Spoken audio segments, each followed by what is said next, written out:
dito nakahiga si Langga kagabi. Tapos ganito yung kanyang position. Ayan yung paa niya. Tapos ito naman yung pugon.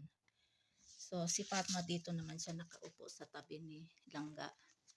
Tapos nung marinig ni Fatma at saka narinig ko din yung boses ni Langga na kakaiba, parang sumigaw.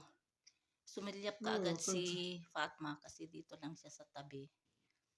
Tapos nung tiningnan ko at tiningnan ni Fatma ay na siya, inatake na siya. So dito naman ako nakaupo. Yan, dito ako nakaupo. Dito sa kusina. Kaya inatake siya kagabi. Ayan, grabe yung kanyang pag-atake. At saka kagabi, wala kasing ilaw, so kaiilaw lang nung inatake siya. At saka, kagabi ay kahapon, Tuesday yun, January 23, mga 7 p.m. yung inatake siya, Pakistan time.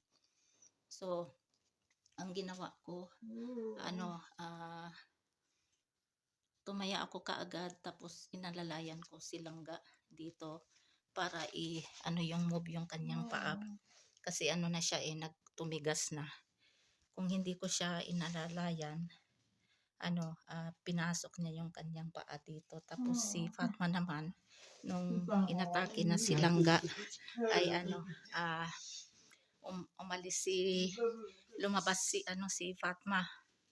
Lumabas siya, tapos humingi siya ng saklolo para may pupunta dito. Gabi yun lumabas si Fatma mga 7 p.m. Ayan si Langga tumayo. So that time wala sila kay umalis siya. Pumunta siya sa sa friend niya. Kaya kami lang ni Fatma ang nakakita. So after few minutes ay may pumunta na dito na kapitbahay namin kasi si Fatma nagsisigaw sa labas. And then si Fahad naman nasa baba. Kasi kino-close niya yung kanyang manok. So ako naman dito sa loob kasi silang nalalayan ko siya. So ayun, after few minutes kumalma si Langga. Tapos nasundan uli siya ng atake around 11:52 p.m. kasi tapos na yun siya inatake kagabi. Dito ako nakahiga kagabi dito sa kusina. Ayan si Langga, dito siya nakahiga. At saka dito din ako nakahiga kagabi kasi nakatulog na ako. At saka si Lakay, dito pa siya sa kusina. Dito pa siya sa kusina kasi sobrang lamig. Nagpapainit. So, si Langga hindi pa siya tulog. So, pinaihi ni Lakay si Langga doon sa washroom. Kaya narinig ko yung kasi nakahiga na ako, naalimpungatan ako kasi nakatulog na ako na narinig ko yung sigaw ni Langga na parang tumawa. So yun pala.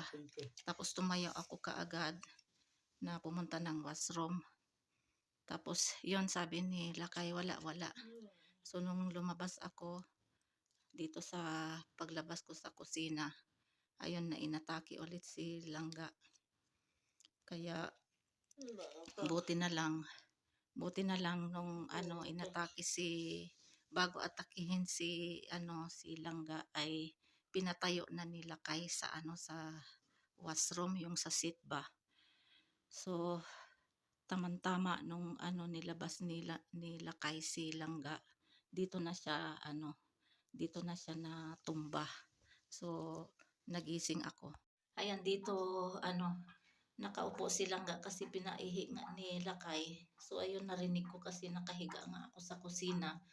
Tapos nung pagkita ni Lakay nung nakita ni Lakay si Langga na pataas yung kanyang pataas yung kanyang tingin ay inalalayan kaagad ni Lakay na makalabas dito sa ah, labas ng kubeta o kaya washroom. So dito na siya natumba. Dito yung ulo niya. So bumangon ako kaagad para tulungan ko sila kay naalalayan kasi yun nga inatake siya. Tumigas na siya uli. Kaya sobrang sobrang takot ko na naman. Buti na lang sila kayong nakakita kagabi at saka yung siya yung pinaihi niya. Siguro kung hindi naalalayan kaagad nila kay na lumabas kaagad sa washroom ay doon siya bumagsak sa sa washroom at siguro nauntog yung kanyang ulo. Kaya alhamdulillah na kaagad nila kay na ilabas sa washroom. Tapos dito na nga yung ulo niya. Tapos yung paa niya dito. So inalalayan namin siya na ang tawag dyan na tumayo kasi wala nga siyang shalwar, yung pajama kasi pinaihi nga ni Lakay. So sobrang lamig pa naman. Kaya yun yung second na atake ni Langga kahapon, kagabi. Ito yung pangatlong atake ni Langga ngayon. Today is January 24 and today is Wednesday. So ako naman ay galing ako sa loob kasi nilagay ko ito yung blanket ni Langga. Kaya nang nakita ko si Langga na pumunta siya dito, may kinuha siya dito. Ito yung kinuha niya. Nakita ko na pataas na yung kanyang pataas na yung kanyang tingin. So inalalayan ko kaagad kasi dito lang naman ako, nilagay ko yung blanket. Kaya inalalayan ko agad na untog yung kanyang noo dito. Tapos dito na siya bumagsak, inalalayan ko. Kaya dalawa kaming natumba dito. Kung hindi ko siya inalalayan, baka nauntog na naman yung kanyang ulo dito. Kasi dito na ako umupo. Tapos si Langga naman dito na yung kanyang paa. So dito kami umupo ni Langga. Hindi ako makatayo kasi inalalayan ko siya. Kaya ang ginawa ko, nagsisigaw-sigaw ako. Sila kay naman sa baba. Kaya sobrang sigaw ko talaga. Kaya yung mga kapitbahay ay na rinig nila, lumabas, pumunta sila dito kaagad.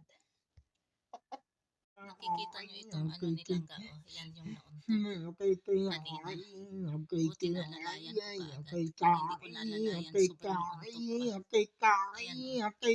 Ayan kaya yung kamay ko may gasgas din.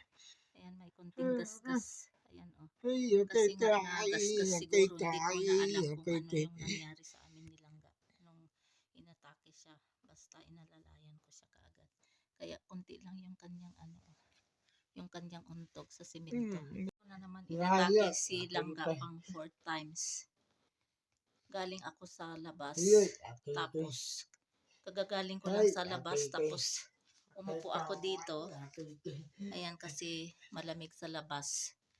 Yan may dito sa sa pugon. Tapos nakita ko na lang na yung mata niya ay tumirik na naman, kaya inatake siya ng 4 times. Kaya within 24 hours, wala pang 24 hours kasi inatake siya ng start 7 o'clock ng gabi. Tapos pangalawa ay 12. Wala pa, 11:52 PM. Tapos yung third ay mga 10 AM. Tapos ito naman yung pang fourth ay mga 5 PM. So inatake siya ng 4 times. So ayan, wala siyang tulog ng 2 days. Kaya ito siguro matutulog siya ngayon, inshallah.